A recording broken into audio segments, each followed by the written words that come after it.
On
raconte des histoires phénoménales sur le chapelet. Il priait toujours, Padre Pio. Il disait un jour, je voudrais que les journées aient 40 heures. Parce qu'il disait qu'il priait, il n'avait pas assez de temps pour prier. Il priait avec les oraisons éjaculatoires, il priait surtout avec le chapelet. Il était vraiment un dévoreur de chapelet. Un jour, son supérieur lui a demandé combien de chapelets il avait récité dans sa journée. Et Padre Pio avait dit, à mon supérieur, je peux pas dire, je suis obligé de dire la vérité, j'en ai récité 34. Êtes-vous capable de réciter 34 chapelets dans la journée? Padre Pio, c'était cela. Il répétait souvent, aimez la Madone, faites-la aimer beaucoup. Il priait sans arrêt la Vierge Marie. Alors, Padre Pio, homme de souffrance. Padre Pio, homme de prière. Padre Pio, homme du pardon. 18 heures de confessionnal par jour, au plus fort de son activité. Combien de fois j'ai vu des gens, d'abord être mis à la porte du confessionnal, quand ils voyaient que la personne qu'il avait dans le confessionnal, que ce soit un homme à côté de lui, ou une dame dans son confessionnal, qui n'était pas tout à fait prêt, eh bien il les renvoyait, va préparer ta confession. Et parfois ces gens-là erraient des jours, des semaines dans le pays, mais ils savaient bien qu'ils reviendraient tôt ou tard ils ne partiraient pas avant d'avoir reçu le pardon de cet homme de Dieu.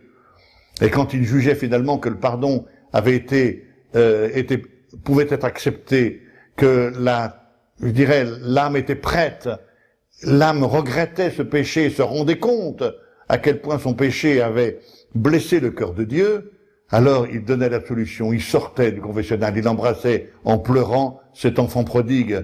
Et après on voyait cette personne, homme ou femme, sortir de la petite église, monter sur le banc circulaire qui entourait un petit orme qui était là, un petit arbre, et recommencer sa confession devant tout le monde. J'ai fait ceci, j'ai fait ça, j'étais un bandit, j'ai tué, j'ai volé, j'ai fait telle et telle chose.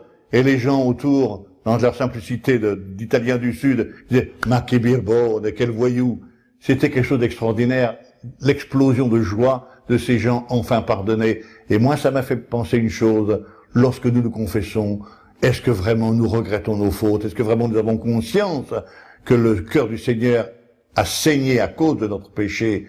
Combien de fois, en tant que confesseur, on recevait au moment de Pâques ou de Noël, des fêtes, grandes fêtes, des gens qui se confessent par habitude. On essaye à ce moment-là de vraiment leur inculquer, réveiller en eux ce sentiment de regret. Parfois on n'y arrive pas, on dit Seigneur, prépare ce cœur, parce qu'on peut donner l'absolution, elle n'est pas reçue parce qu'elle n'est pas attendue. Homme de pardon, Padre Pio, homme de la messe, je l'ai vu, mais homme de souffrance, homme de la messe, homme de l'offrande au cours de cette Eucharistie.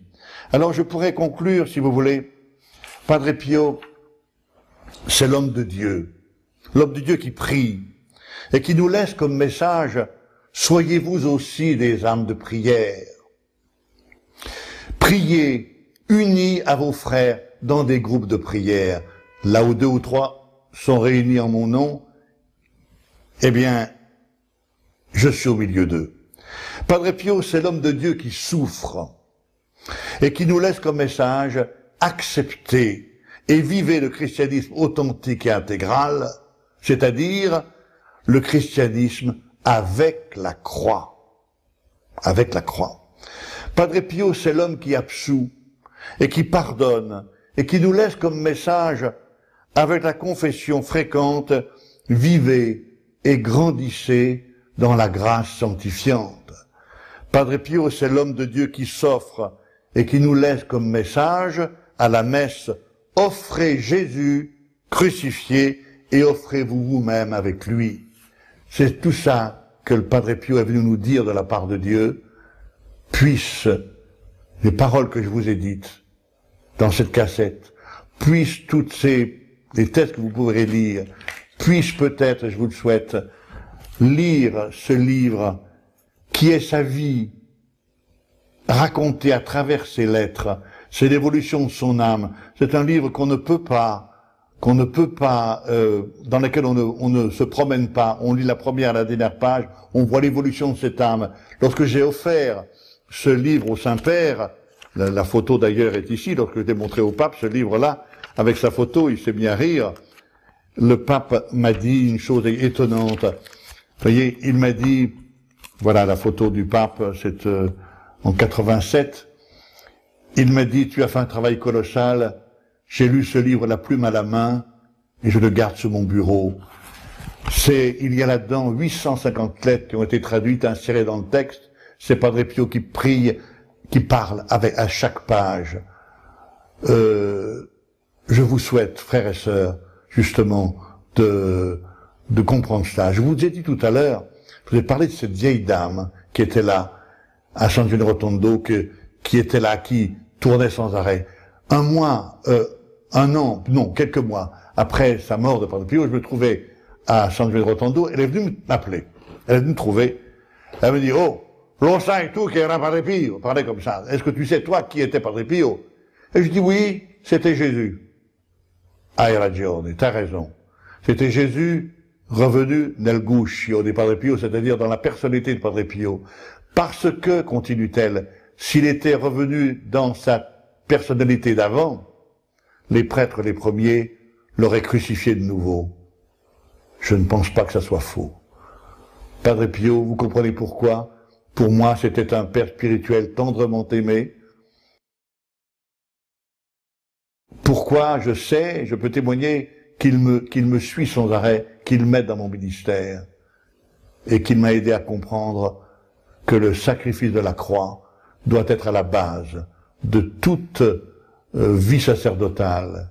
Il m'a dit un jour, au centre de ta vie, mon fils, mon enfant, il doit y avoir, comme pour moi, un autel et un confessionnal. Voilà.